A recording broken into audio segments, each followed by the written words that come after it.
සියලු දෙනාටම සුබෝදසනක් කියලා පටන් ගන්නවා මගේ මේ පළවෙනි වීඩියෝ එක. මේක තමයි අපිට ප්‍රධාන වශයෙන් කම්පියුට් කරන්න තියෙන පළවෙනි ටාස්ක් එක විදිහට මම ගන්නෙ. එතකොට මේ තියෙන මගේ පළවෙනි වීඩියෝ එක. මේ වීඩියෝ එක තුළදී අපි කම්ප්ලීට් කරන්න ඕනේ අපේ ඩිසයිනින් පාර්ට් එකේදී රෙස්පොන්සිව් එක, use sign in, use sign up page දෙකත්, එතකොට HTML, CSS, JavaScript and Bootstrap කියන කොටස් ටිකක් අපි මෙතනදී කවර් කරන්න ඕනේ. එතකොට මෙතන ප්‍රධාන වශයෙන් අපි පෙන්ලා තියෙන්නේ යූස කෙනෙක් ප්‍රධාන වශයෙන් කියන්නේ කොටින්ම මුලින්ම ආවොත් එහෙම create a new account කියන ඔප්ෂන් එකට තමයි අනිවාර්යෙන් යන්නේ. මොකද එයා කලින් account එකක් create කරගෙන නැත්නම් create new account කියන ඔප්ෂන් එකට එනවා. ඔප්ෂන් එකෙන් ආවට පස්සේ අපිට අවශ්‍ය වෙන ඩීටේල්ස් ටිකක් ගන්න.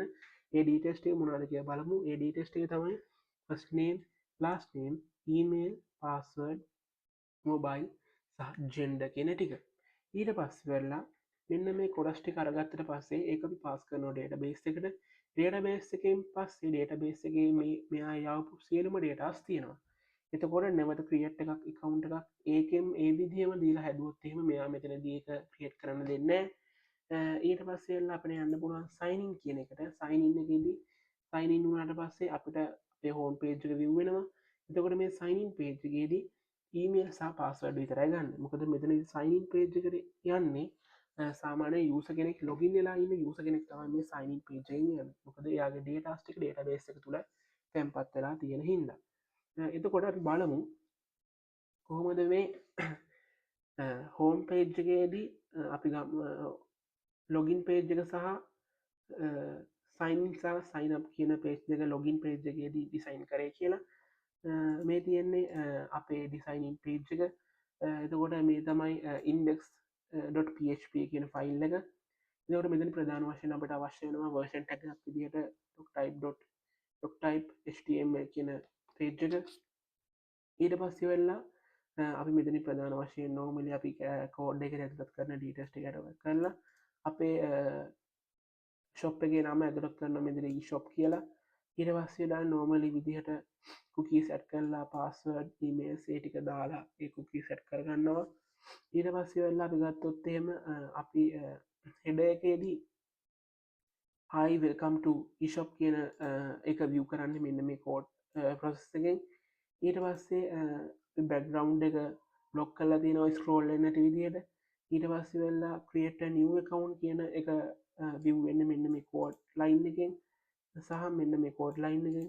ඊට පස්සේ වෙලා මෙතනදී මේ පෙන්නන සියලුම කෝඩ් එක අවශ්‍ය අපි කෝඩ් කරලා තියෙන්නේ sign in box එකට. ඒ කියන්නේ මේ sign in වෙලා තියෙන page එකට තමයි මෙන්න මේ සියලුම කෝඩ් එක මෙන්න මෙතනට යනකම් අපි කෝඩ් කරලා තියෙන්නේ. මේ තියෙන්නේ drop down එකක් දාලා gender එක තෝරද්දි male female කියන එක දාලා තියෙන විදිහ. ඒතකොට මේ mobile number එක password එක email එක last name එක සහ first name එක කියන ටික අපි මෙතනදී පෙන්වලා දීලා තියෙනවා. ඊට පස්සේ ගත්තොත් එහෙම අපිට ප්‍රධාන වශයෙන් ගන්න පුළුවන් sign in එකේදී email password කියන එක විතර අපි ගත්තා. ඊට පස්සේ ටික එකක් දාලා remember me කරලා ඒක අපි එතනදී continue කරගන්න පුළුවන්. ඊට පස්සේ අපිට තව ඔයාලට අපි තව option එකක් දීලා තියෙනවා forget password කියන option එක. ඒ forget password එකෙන් ඔයාලට password එක අමතක වුණා නම් password එක reset කරලා new password එකක් දීලා password එක design කරගැනීමේ හැකියාවක් තියෙනවා.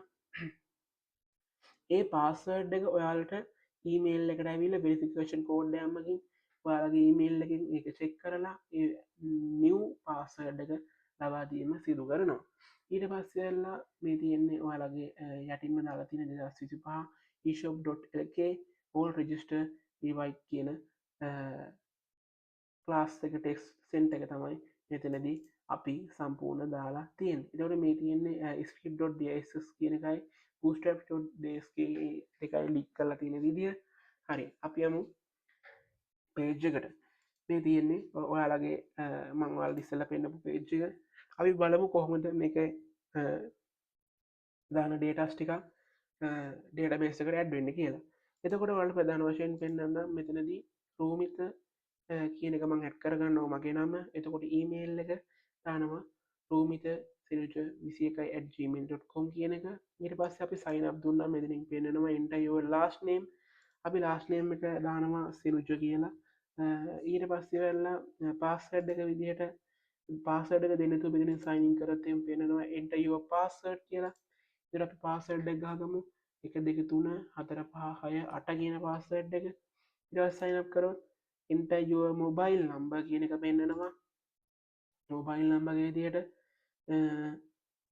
071 59 12 660 කියන මොබයිල් නම්බර එක දෙමු ඊට පස්සේ වෙලා මෙතනදී මේල් කියන එක තෝරලා sign up කරාට පස්සේ success කියලා වැටෙනවා ඊට පස්සේ වෙලා මෙන්න මේ විදිහට මෙතන අප්ඩේට් එකක් දුන්නාට පස්සේ රූමිත සිනුජ රූමිත සිනුජ @gmail21@gmail.com කියන ඊමේල් එක ෆස්ට් නේම් එක විදිහට රූමිදන් ලාස්ට් නේම් එක විදිහට සිනුජ පාස්වර්ඩ් එක 1 2 3 4 5 6 8 කියන පාස්වර්ඩ් එක මොබයිල් නම්බර එක 071 59 660 කියන මොබයිල් නම්බර එක අපිට මෙතනදී පෙන්වනවා මේ තියෙන්නේ කලින් මම ටෙස්ටින් වලට ඇඩ් කරපු ඊමේල්ස් වර්ග ටිකක් එතකොට මේ තියෙන්නේ දැන් මම ටෙස්ටින් එකට ඇඩ් කරපු ඊමේල් එක ඔයාලට පැහැදිලි වෙන්නේ නැති මෙතනදී කොහොමද අපේ ඩේටාබේස් එකට ඇඩ් වෙන්නේ කියලා එතකොට මෙන්න මේ ඩේටාබේස් එකට ඇඩ් කරන්න අපි මෙන්න මෙතන මේ JS පාර්ට් එක තුලින් තමයි ඩේටාබේස් එකට ඇඩ් කිරීමේ කොටස තෝරලා සාදන්නේ එතකොට මෙන්න මේ ඩේටාබේස් එකට ඇඩ් කරනකොට යම් කිසි ඩේට ප්‍රමාණයක් ඩේටාබේස් එකට ඇඩ් කරන්න කනෙක්ෂන් පාට් එකක් හදන්න ඕනි මේ තියෙන්නේ අපේ ජස්ක්‍රිප් එක එතකොට මේ කනෙක්ෂන් පාට් එක මගින් තමයි අපේ ඩේට වේසකට ඇඩ්ඩෙන් එතකොට මේ කනෙක්ෂන් පාට්ටක මේ තියෙන්නේ සම්පූරණ එතකොට මෙතන කනෙක්ෂන් එක නිවැරදිව හදාගත්ත නැත්තම් අපේ ඩේටස්ටික ඩේට බේසකට මාරු වෙන්නේ නෑ එතකොට මෙන්න මෙතනදී අපේ පාස්වර්ඩ් ඩේට බේස් එක කොට යසනේම් එක හොස්නේම් එක කියන සියලුම දේවල් මෙන්න මෙතනදී ලබාදීම අනිවාර්ය වෙනවා එතකොට අපි මෙන්න මේ කනෙක්ෂන් ක්ලාස් එක කටිනු කරට පස්සේ තමයි මෙන්න මේ විදිහට අපි දාන ඩේටස් ටික නිවැරදි ආකාරයට මෙතනදී අප්ලෝට්වීමක් සිදු වෙන්නේ ඊට පස්සේ ගත්තට පස්සේ අපේ මේ මෙන්න මේ විදිහට අපිට මේ සක්සස් කියලා මැසේජ් එකක් කෙනවා ඊට පස්සේ අපිට සයිනින් පේජ් එකට යන්න පුළුවන් සයිනින් පේජ් එකේදී ගිහිල්ලා රූමිත සිනුජ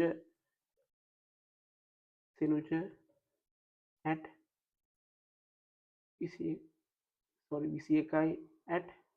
21@gmail.com කියන එකත් පාස්වර්ඩ් එක විදිහට 3 4 5 6 8 කියන පාස්වර්ඩ් එක දීලා රිමෙම්බර් මි සයින් ඉන් දුන්නාට පස්සේ සක්සස් වෙනවා ඊට පස්සේ යනවා අපේ හෝම් පේජ් එකට මේ තියෙන්නේ හෝම් පේජ් එක ඊට පස්සේ අපි බලමු කොහොමද මේ තියෙන්නේ අපේ සම්පූර්ණ සියලුම වැඩ ටික අවසන් වුණු සයිනින් සහ සයින් අප් කියන පේජස් දෙක හරිද එතකොට මේ පේජස් ටික මම සම්පූර්ණ කම්ප්ලීට් කරලා තියෙන්නේ එතකොට මගේ මේ පළවෙනි ටාස්ක් එකේදී පළවෙනි වීඩියෝ එක මෙතනින් කම්ප්ලීට් වෙනවා ස්තුතියි